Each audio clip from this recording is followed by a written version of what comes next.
सृजलदीपारिगेभ्यः सुपरमतिभ्यः भावनाः पटुमतिभ्यः सुचरितपोनितिभ्यो नमो गुरुभ्यो गुणगुरुभ्यो छत्तीस गुण समज्ञे पंचविहाचार करण संदर्शे शिष्योनभ्यो कुशले धम्मायरे सदा वंदे गुरु भक्ति संजमेण तरंति संसाय सायरं घोरं छिन्नति अट्टकम्मं जम्मर्मरणं न पावन्ति ये नित्यं मंत्र होम निरता ध्यानाग्निहोत्राकुला षट्कर्माभिरभास्तवो धन्दना साधु क्रिया साधु शीलप्रायणा गुणपहरणा चंद्रार्जते ज्योतिका मोक्षद्वार कपाट पाटन बटा पीड़न्तु मां साधु गुरुवापान्तो नो नित्यं ज्ञान दर्शन नायिका चारित्रणो गंभीरा मोक्ष मार्गोपदेश का इच्छानि बंती आर्य व्यक्ति काउ सगो काउ तो सालोचन सम्मान समदर्शन संचर्युत्ताणम पंचविहाचारणम आयर्याणम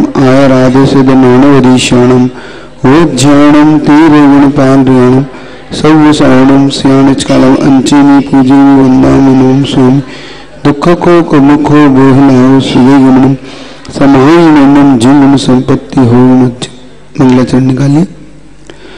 यस्य स्वयं स्वभावाप्ति रभावे कृष्ण कर्मणः तस्मै संज्ञान रूपाय नमोस्तु परमात्मने। कल कौन सी चौथी गाथा हो गई थी ना? चलिए तीसरी गाथा का भाव के चौथी गाथा का अपन ने उच्चारण कर लिया था। अब चौथी गाथा को मेरे साथ एक बार उच्चारण फिर से करो। निकाल लिया 10 नंबर पृष्ठ पे।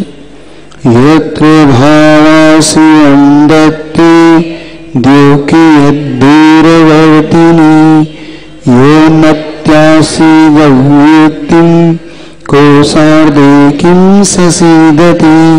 करिए उच्चारण आप लोग।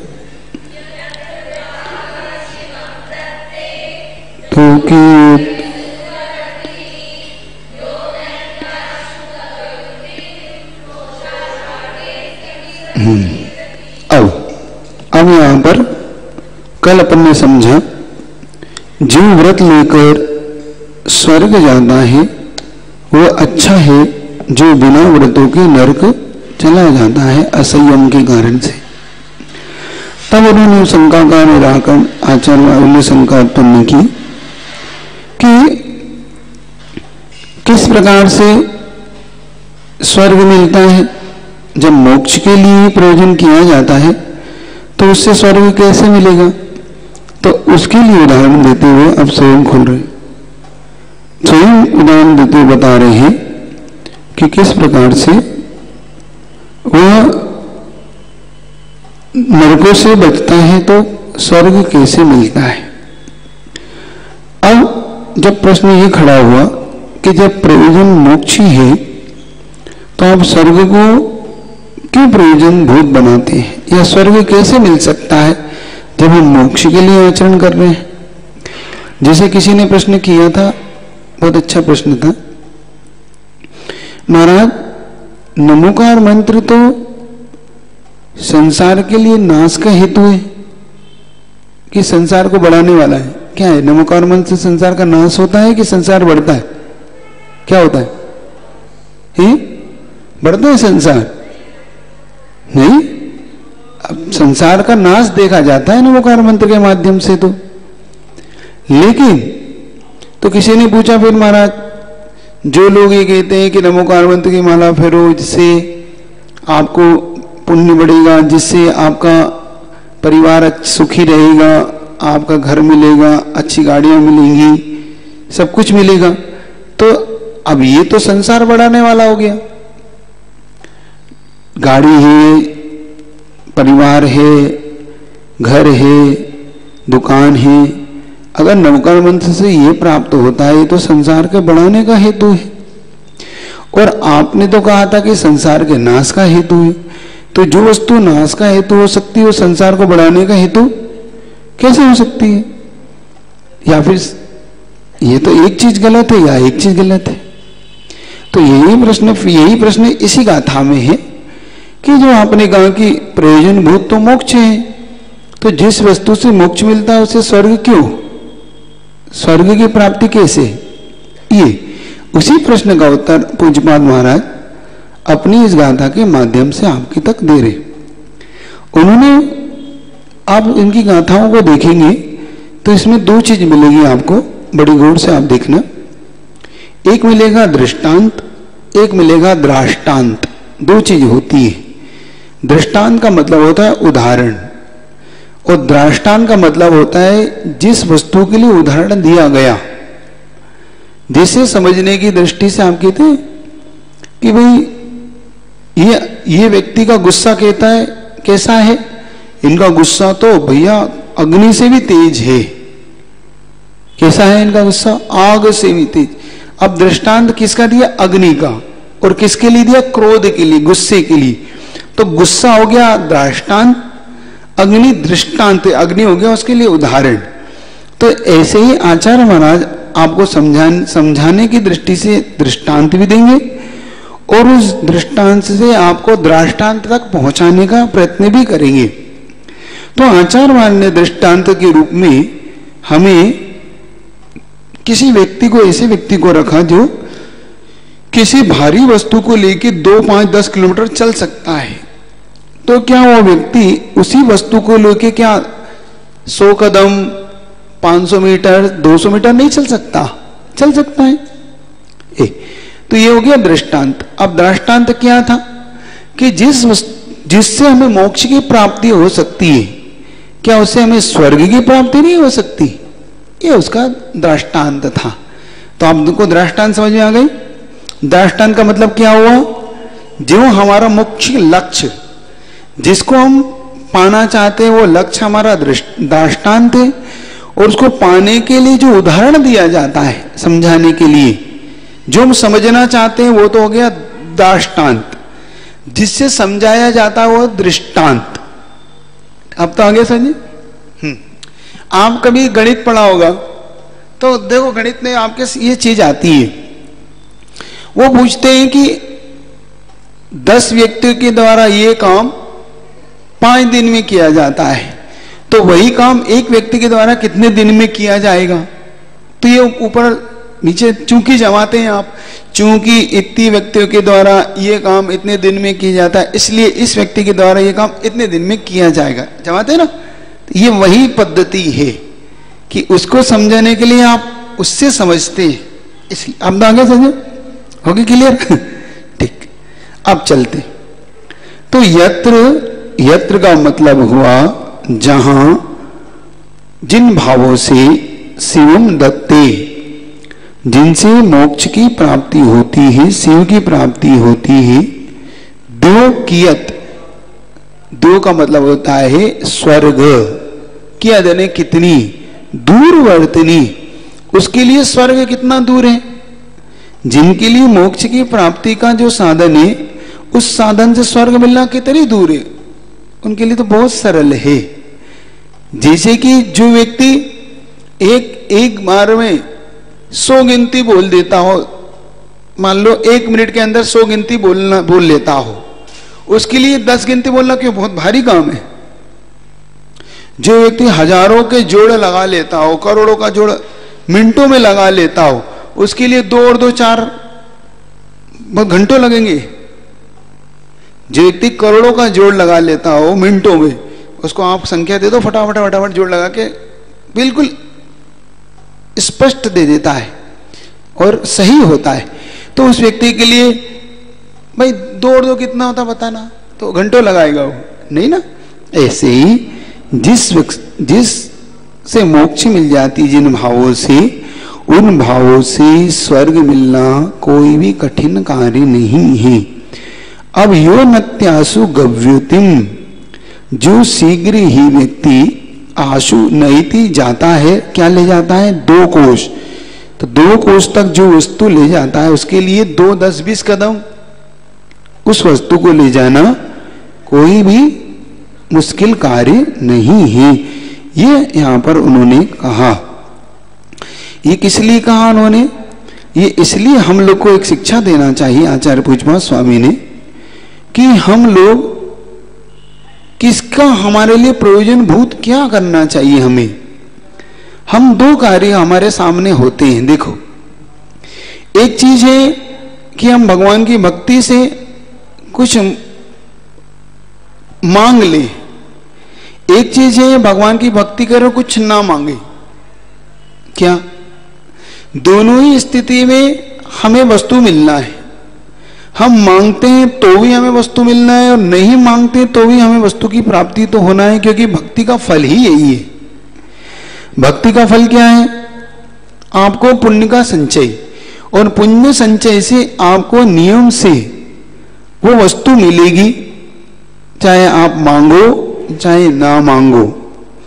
जैसे कोई व्यक्ति किसी सरकारी नौकरी में कार्य करता है, सरकारी उसमें कार्यरत है, तो वो अपने आप उसकी बैंक खाते में उसकी जो तनख्वाह है, जो मिलने वाली उसकी जो फीस है, वो अपने आप ही जमा हो जाती है। उसे मांगने की जरूरत नहीं है, बैंक में महीने की अंतिम तारीख में जमा हो जाती, अपने आप ही कट जाती है, वो उसे मांगने की जरूरत। ऐसे ही जिससे हमें मोक्ष की प्राप्ति होना है तो मांगना क्या? स्वर्ग मांगो क्या? नहीं, मुझे स्वर्ग दे दो। अरे जी, मुझे आप जो मैं आपसे कह रहा हूं कि आपको मैं मोक्ष दे रहा हूं, तो आप स्वर्ग क्यों मांग रहे हो? स्वर्ग तो आपको वैसे ही मिल जाएगा, है कि नहीं? आप किसी शादी पार्टी में जाते हो तो शादी पार्टी में जाते हो तो वहां भोजन के साथ पानी मिलता है कि नहीं? नहीं, मैं देखो भोजन करने आ रहा हूं, पानी का स्पेशल इंतजाम रखना, यह कहना अच्छी बात है। या वस्त्र खरीदने जाते हो तो एक काम करना भैया, थैली अलग से देना। अरे वो आपको देगा, वस्त्र आप खरीद रहे हो तो आपको पैकिंग करके देगा, रख के देगा, आप चिंता क्यों मांगो? नहीं नहीं, आकुलता रहती किसी लोग, तो थैली में देना। तो कहना मुझे पता है, आपको चिंता न करना, आपको चिंता करने की आवश्यकता नहीं, आपको ये मिलेगी। है नहीं? होता है कि नहीं होता है? होता है ना?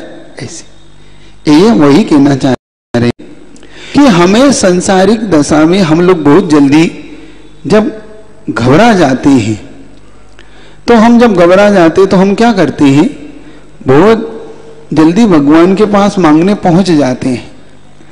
हे भगवान, मैं इतने सालों से आपकी भक्ति कर रहा हूं, आपकी इतनी पूजा पाठ कर रहा हूं, मैंने देखो आपकी इतनी वो सब की है, तो कम से कम मुझे इतना तो मिल जाए। देखो भगवान, तो भगवान भी कहते हैं देखो मैं तो इसके लिए सब कुछ देने वाला हूं, मुझे इससे क्या छुपाना है, इसका तो इसकी भक्ति का इसका फल तो मिलना ही है। फिर भी ये नादानी या अज्ञानता के कारण मांग लेता है, और जब हम मांग लेते हैं तो उससे उसका महत्व कम हो जाता है। क्या? जब आप किसी वस्तु को मांगने लग जाते हैं तो वास्तव में उसका महत्व अपने आप कम होने लगता है, कि व्यक्ति सोचता है कि ठीक है, इतने में ही अगर समझौता हो रहा है, इतने में अगर बात टल रही है, चलो बढ़िया हुआ अच्छा हुआ, इसने मांग लिया। जैसे कि आप रेडीमेड वस्त्र लेने जाते हो तो क्या बटन अलग से मांगते हो? नहीं भैया, बटन अलग से दे दो। अरे भैया, उसमें बटन साथ में आते हैं, आप चिंता मत करो। कोई मान लो गांव का व्यक्ति है, थोड़ा कम पढ़ा लिखा है, तो वो सोचता है क्या मालूम शर्ट दे रहा है बटन देगा कि नहीं, पैंट दे रहा है चेन देगा कि नहीं, पजामा दे रहा है नाड़ा देगा कि नहीं, है? देता है ना? नहीं देता है तो कभी ये तो आपको मांगने की जरूरत नहीं। होटल पे जाओगे तो चाय मांगोगे तो गिलास के साथ ही देगा। देखो भाई साहब, गिलास भी दे रहा, और भाई साहब इसके साथ गिलास मिलती है। मैं चाय केटली से नहीं पिलाता, आपके पीते ना गांव के लोग, अंजलि से नहीं पीते, वो लोग पीते ना। आप चिंता मत करो, आप चाय पी रहे, भाई साहब देखो 10 रुपए में आप लगा रहे हो, उसके से 1 रुपए ज्यादा मत लगाना। भाई साहब 10 रुपए में वो कप भी है, आप टेंशन ना करें। ऐसे ही यहां पर वो दे रहे हैं उदाहरण हम बुद्धिमान लोगों के लिए। हम बुद्धिमान है कि अज्ञानी है? अज्ञानी, क्योंकि हमारे अंदर आकुलता बहुत है। हम कुछ भी कार्य के लिए जल्दी मांग उठते हैं, जल्दी से मांग कर लेते हैं, जबकि देने वाला आपको बहुत कुछ देना चाहता है। हो जाती है आकुलता। एक बार आपको शायद बताया भी हो कि हम लोग चंडीगढ़ डोगरगढ़ में थे, तो 2011 का चतुर्मास वहाँ किया, तो वहाँ पे एक परिवार, कुछ परिवार आचार्य महाराज से बहुत अच्छे से जुड़ गए, पूरे संघ से सेवा भक्ति करने के कारण, और काफ़ी अच्छा उनने सहयोग भी किया उस क्षेत्र के लिए, दान भी दिया उस क्षेत्र के लिए, तो काफ़ी महाराजों के उसमें निगाह में आ गए। अब 2012 का फिर चतुर्मास होने के लिए आचार्य महाराज पहुंच गए रामटेक से, तो गर्मी का समय था। अब गर्मी में महावीर जयंती आती है, तो जिस परिवार ने पूरे 7-8 महीने उस 2011 के चतुर्मास में सेवा की थी, तो उसके मन में एक भाव था कि आचार्य महाराज के हार मेरे घर पे जल्दी हो जाए। अब महावीर जयंती में 1-1.5 महीना था, हम लोग पहुंच गए, और उन्होंने नवदा भक्ति शुरू से करने के लिए वो आप रोज प्रयत्न करते, लेकिन आचार्य जी के हार नहीं हो रहे। अब नहीं हो रहे तो बड़े चिंतित हो गए। अब चिंतित यूं हो गए कि आचार्य महाराज क्यों नहीं आ रहे, क्यों नहीं आ रहे। 8 दिन हो गए, 10 दिन हो गए, तो हमारे पास आके थोड़े से दुखी से होने लगे, रोने से लगे। महाराज, आचार्य महाराज मुझसे नाराज हैं, क्या बात है, मेरी तरफ देख भी नहीं रहे, इतने दिन हो गए मैं नवदा भक्ति कर रहा हूँ। मैं कोई बात नहीं, आचार्य से हो सकता है कोई विशेष सोचा हो। नहीं ऐसा नहीं, मुझे तो बड़ी आकुलता लग रही है। जबकि आचार्य महाराज उसे और कुछ देना चाहते थे। अब वो आचार्य महाराज के पास 1-2 बार चला भी गया, तो आचार्य से मुस्कुरा भी दी, कुछ नहीं, और फिर नहीं गए उसके यहाँ। उसे लगा कि कल हो जाएंगे, कल हो जाएंगे, नहीं हुआ। फिर अंतुगत्वा आचार्य महाराज, मैंने उससे कहा कि आचार्य महाराज कोई विशेष दिन ढूंढ रहे हैं तुम्हारे लिए, मुझे तो ऐसा लग रहा है, क्योंकि उनकी मुस्कान बताती है, उनके चेहरे का प्रभाव बताता है कि वो तुम्हें इग्नोर नहीं कर रहे, वो तुम्हें उपेक्षित नहीं कर रहे, लेकिन वो विशेष दिन ढूंढ रहे हैं। और वही हुआ, महावीर जयंती का दिन आया और 100 चौके 50 चौके लग रहे हैं। सीधे आचार्य महाराज मंदिर से निकले और सीधे उसके दर पे जाके खड़े हो गए। अब आचार्य महाराज के मन में तो भाव था कि इसको महावीर जयंती देना है, और वो पहले से आकुल व्याकुल हो रहा था, बार बार। तो देने वाले के मन में क्या होता है, बहुत लंबा देना चाहता है, और लेने वाला बहुत जल्दी आकुलित होता है। अरे हमें ये नहीं मिल रहा, हमें नहीं दे रहा, हम इतनी भक्ति करते हैं, हम इनके प्रति इतने समर्पित रहते हैं, हम आचार्य जी के प्रति इतना दान देते हैं, ये करते, लेकिन आचार्य हमारे हमें तो ध्यान ही नहीं देते। लेकिन उनका भाव क्या है, उनका भाव है कि इनको कोई बड़ी चीज या बड़े अवसर पर, क्योंकि योग्य पात्र हैं, इनकी भक्ति योग्य है, तो योग्य भक्ति। अब महावीर जयंती के दिन नहीं मिलता तो फिर व्याकुल होते, ये देखो इतने खास दिन भी हमको नहीं दिए, है ना। तो आचार्य महाराज हमेशा उन व्यक्तियों के प्रति भी हमेशा उदार भाव रखते हैं कि कम से कम इस व्यक्ति की ने अगर इतनी मेहनत की इसने, तो इसको अच्छा मिले, कोई ऐसा दिन मिले जिससे इसके मन में और उल्लास आए, है ना। ऐसे ही यहां पर आचार्य महाराज कह रहे हैं कि हम लोगों को कभी भी इस भाव को नहीं लेना कि हमें मोक्ष की प्राप्ति नहीं हो रही है, तो कोई बात नहीं, उन भावों से नियम से हमें स्वर्ग की प्राप्ति तो हो ही जाएगी। तो हमें ना स्वर्ग के लिए कुछ कार्य करना है, हमारा प्रयोजन मोक्ष होना चाहिए। क्या होना चाहिए, हाँ, स्वर्ग का प्रयोजन नहीं होना चाहिए कम से कम वैमानिक बन जाऊं, तो सोदर बन जाऊं, चक्रवर्ती बन जाऊं, नारायण पैती नारायण बन जाऊं, ये नहीं, निदान नहीं करना। तो जैसे कि जब फसल आती ना, फसल, तो किसान फसल किसके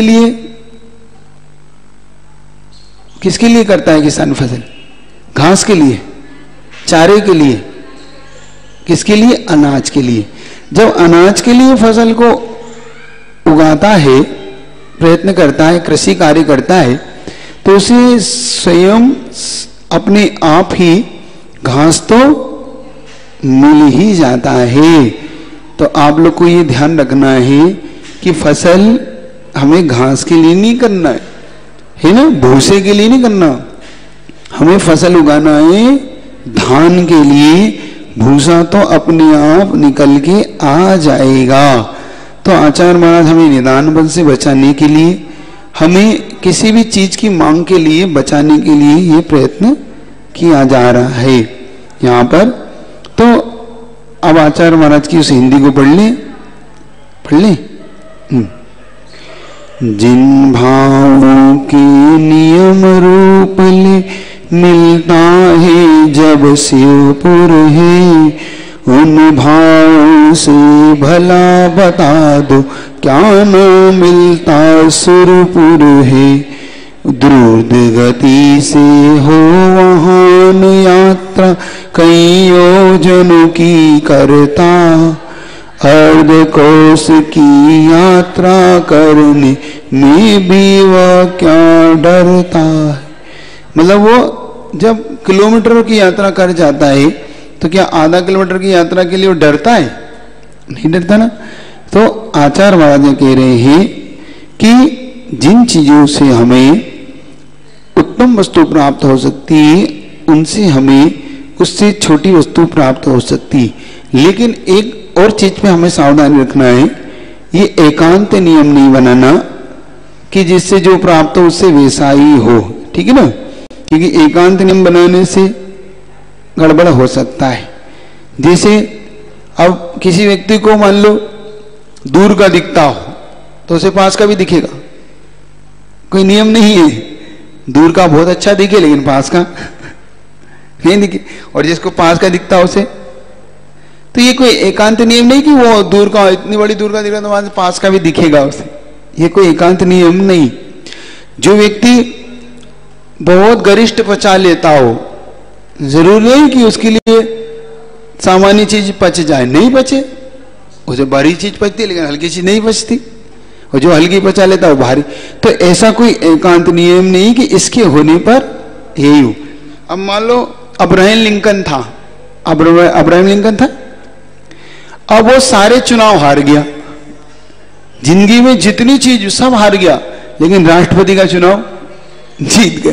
तो मान लो जिसने राष्ट्रपति का चुनाव जीत लिया उसके लिए पार्षद चुनाव जीत जाए जरूरी थोड़ी है ना। ऐसा कोई एकांत नियम नहीं लगाना, ये एक अनेकांत नियम है।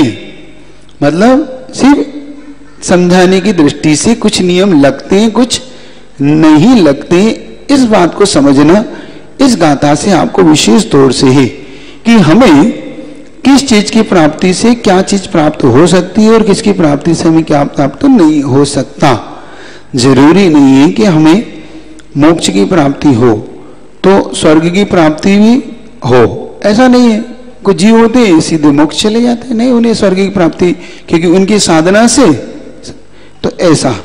तो यहां उदाहरण दिया कि बड़ी वस्तु जिससे प्राप्त हो सके, जिस धन से हम बड़ी वस्तु खरीद सकते हैं उससे हम छोटी भी खरीद सकते हैं, ये अनेकांत का सिद्धांत है। लेकिन जरूरी नहीं कोई वस्तु नहीं बेचना चाहे तो नहीं बेचता है, उससे नहीं मिलती कोई चीज, छोटी भी नहीं मिलती। मान लो जिससे हम महल खरीदना चाहते हैं, जिस धन से खरीदना चाहते हैं खरीद सकते हैं, लेकिन पड़ोसी अपना झोपड़ी नहीं बेचना चाहता, वो नहीं देता, मैं नहीं बेच रहा, तो उस धन से हम जरूरी थोड़ी क्या खरीद लो। कहता मुझे बेचना ही नहीं, आप तुम महल से ज्यादा पैसा दो तो भी नहीं बेचना मुझे, क्योंकि मुझे पास में यही रहना है, तो मुझे नहीं। तो ये वो कहना बताना चाह रहे। तो कुछ चीज में एकांत मत लगाओ, अनेकांत लगाओ। तो एक तो निदान, इससे हमें क्या शिक्षा मिलती है, एक तो निदान वन से हमें बचना है, हमें किसी प्रकार की मांग नहीं करना कि इससे हमें ये वस्तु मिले, ये एकांत नियम नहीं बनाना। दूसरा, हमें घबराना नहीं है कि हमें ये क्यों मिला, ये कम मिलेगा, तो अपने आप ही हमें बड़ी वस्तु भी देगा। तो निदान बंद या मांग करने की आवश्यकता नहीं है। तो उन्होंने व्रत का प्रभाव इस गाथा में दिखाया कि जिन व्रतों से, जिन संयम के पालन से हमें मोक्ष मिल सकता है, उस संयम के पालन से हमें स्वर्ग भी मिल सकता है। क्योंकि पहली गाथा स्वर्ग से, इन गाथाओं का एक दूसरे से चयन भी कर लेना कि उन्होंने बताया कि जिससे स्वर्ग मिल सकता है, मोक्ष मिल सकता है, तो व्रतों से क्या स्वर्ग मिल सकता है। तो ऐसे पूछने पर आचार्य महाराज ने उत्तर दिया कि जब मोक्ष मिल सकता है तो स्वर्ग भी मिल सकता है। क्योंकि उन्होंने दृष्टांत दिया था धूप और छांव का, कि व्यक्ति को जब तक मोक्ष नहीं मिलता तब तक उसे स्वर्ग जाना अच्छा है नरक जाने से। तब प्रश्न खड़ा हुआ था यहाँ पर कि फिर वो स्वर्ग कैसे मिलेगा जिससे मोक्ष मिल रहा है। तो उन्होंने बताया कि भाई साहब आप चिंता ना करें, जब आपको मोक्ष दिलवा रहा हो तो स्वर्ग भी मिल सकता है, इसमें कोई भी कहीं भी घबराने की जरूरत नहीं है। अब आगे प्रश्न करते हुए पूछते हैं कि जब स्वर्ग मुक्ति ना मिले स्वर्ग मिलता है तो क्या स्वर्ग में क्या होता है, स्वर्ग कैसा होता है, स्वर्ग का कुछ सुख कैसा होता है। तब उसके लिए आचार्य महाराज उदाहरण दे रहे हैं। अब पहली गाथा में अपन ने समझा कि योग्य उपादान के मिलने पर स्वर्ण पाषाण भी स्वर्ण बन सकता है ना। दूसरे उदाहरण से हमने समझा कि स्वर्ग जाना अच्छा है नरक जाने से। तीसरी ये चौथी गाथा से अपन ने समझा कि फिर भी स्वर्ग मिलते हुए मोक्ष मिलते हुए निदान वन से बचना चाहिए, क्योंकि हमें उस जिस वस्तु से हमें मोक्ष मिल रहा है उससे हमें स्वर्ग सहज प्राप्ति होगी। अब बता रहे हैं स्वर्ग सुख के बारे में। तो बताते ऋषि कजमनातंकम दीर्घ कालोपलालितम नाके नाकौकसाम सौख्यम नाके नाकौकसामिव। पढ़िए ऋषि कजमनातंकम दीर्घ कालोपलालितम नाके नाकौकसाम सौख्यम नाके नाकौकसामिव। अब बता रहे हैं नाके मतलब होता है स्वर्ग, है यहाँ पे नाक नहीं स्वर्ग है, ये संस्कृत शब्द है। नाके ऋषि कजमनातंकम, ऋषि का मतलब होता है इंद्रियां, तो इंद्रियों से उत्पन्न अनातंकम बिना किसी बाधा के, यानी दुख से रहित, बिना किसी बाधा के बिना किसी समस्या के अनातंकम कैसा है वो दीर्घ कालो, वो दीर्घ काल तक मतलब स्वर्ग में कम से कम 10,000 वर्ष की आयु तो रहती ही है। स्वर्ग अपन ने देवगति में पढ़ा था ना, और अधिकतम आयु कितने वर्ष की रहती है 33 सागर की रहती है। तो 16 स्वर्ग की आयु कितनी रहती है 16वें स्वर्ग की पूछी। इसीलिए जल्दीबाजी में सारा पेपर गड़बड़ हो जाता है। आदमी को आता तो सब है लेकिन घर जाके हाँ, क्योंकि पेपर में यहां तो लिख गए जो मन में आए ठोक गई, बाद में महाराज सुधार के लिए मिल सकता है, अगले हफ्ता मिल सकता है। सुधार के लिए पेपर आपको अगले सप्ताह फिर रविवार को होगा, आपस में दीजिए। तो अब 16 स्वर्ग की आयु जल्दी बताओ, कौन बताएगा? कितनी सागर? अरे भूल गए 22 सागर। देखो मैं बताता हूं तुम्हें कैसे लगाना है। 22 सागर हो गई 16वें स्वर्ग की, 9 सागर हो गई, एक सागर एक 9 ग्रह में लगा लो, क्योंकि अपने को 9वें ग्रह की लगाना है ना, एक ग्रह में तो आप 31 सागर तक पहुंच जाओगे। फिर आपके 9 अनुत्तर विमान में 1 सागर और बढ़ा दो, 32 सागर। फिर ऊपर जाके 32 प्लस 33 सागर सर्वार्थ सिद्धि तक पहुंच जाएगी। ऐसे आप लगा लो, भूल गए सब। सौदर्वेंद्र की विमान की, चलो उसकी आयु बताओ। सौदर्व की उत्कृष्ट आयु कितनी है? बस देवगति आ गए, पूरी हो गई। 2.5 सागर, 2 सागर तो मिनिमम मिलती है, और आधा सागर जो हो घातायुष को होते हैं, जो ऊपर के स्वर्गों से अपनी आयु को घटाते हुए अपकर्षण कर लेते हैं ना, घातायुष को बोलते हैं, जिनको आयु का घात हो जाता है।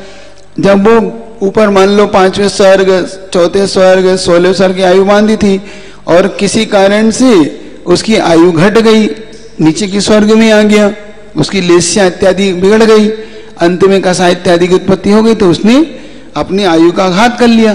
तो नीचे 2 स्वर्ग की आयु मिलना थी, लेकिन उसको थोड़ी सी ज्यादा मिल जाए, कोई बात नहीं, अब आप इतने ऊपर से आए हो तो आप विशेष सुविधा ले लो, आधा स्वर्ग ज्यादा। सब भूल गए, क्यों? आप भी भूल गए।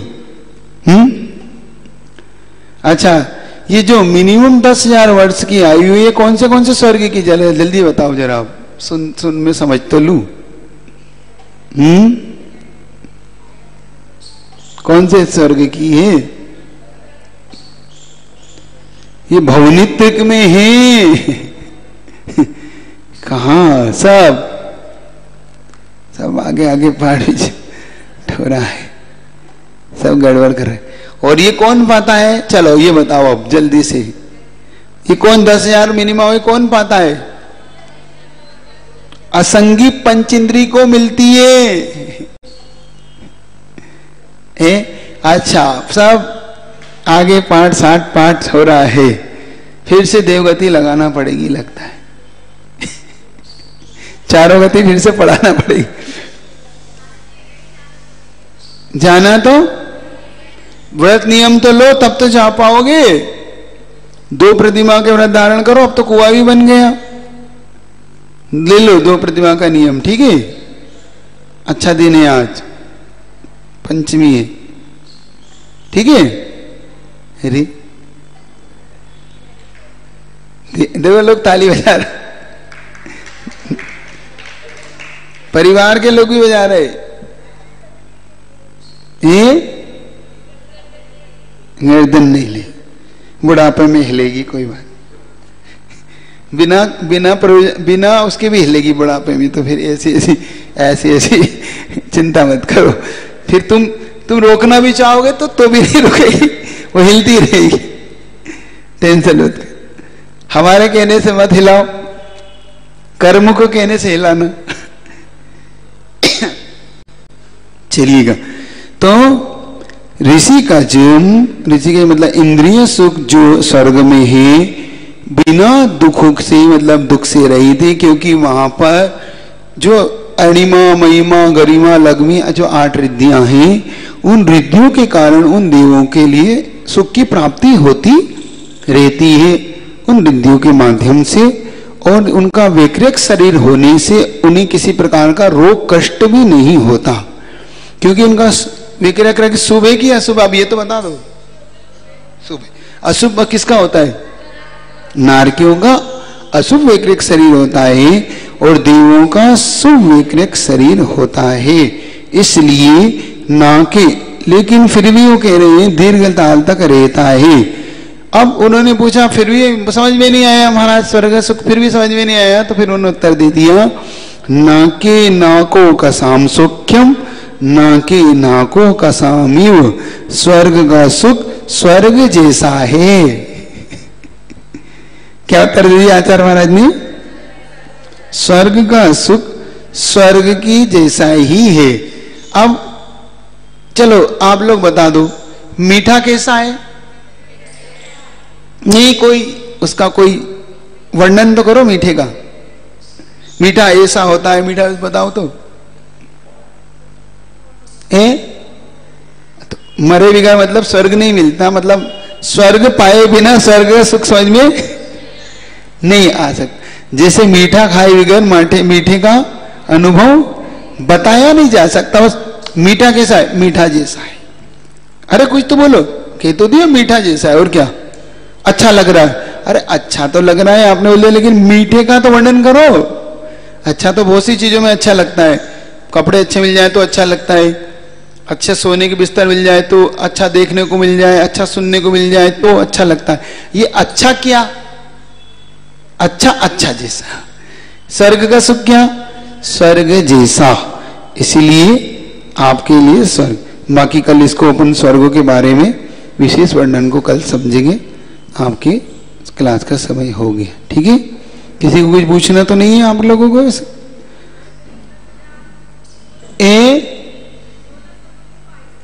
हाँ, नौ गिरेक में 31 सागर की आयु है। ऐसा लगाना, एक एक ग्रीवक में एक एक बढ़ाना, 23, 24, 25, 26, तो 31 ग्रीवक हो जाएगी, 32 हो जाएगी 69 में, और 32, 33 हो जाएगी आपके 5 अनुत्तर विमानों में। 32 तो 32 और 33 है ना, 33 सर्वार्थ सिद्धि की है, तो 4 अनुत्तर जो विमान है उनमें 32 और सर्वार्थ सिद्धि में 33, ऐसा उत्कृष्ट आयु सर्वार्थ सिद्धि में है ना 33 सागर की, ऐसा लगाओ। बाकी कल विशेष तौर से स्वर्ग के बारे में और विशेष जानकारी आपको दे दी जाएगी, ठीक है। जिन वाणी के ज्ञान से सूझे लो कालो, सो वाणी मस्तक धरु सदा दे दो, हे जिन वाणी भारती तो हे जपू दिन ऋण ज्योति। अब शाम को ठीक 6:15 पे आपको आज आचार्य श्री का विशेष चारित्र, जो गर्भ में आचार्य श्री आई तो माता पिता ने किस प्रकार से उस शिशु को गर्भ में शिक्षा दी, उसको आज का बहुत गजब का होगा, देखने लायक हो कि माता पिता किस प्रकार से उस शिशु को शिक्षा दे रहे हैं, ठीक है।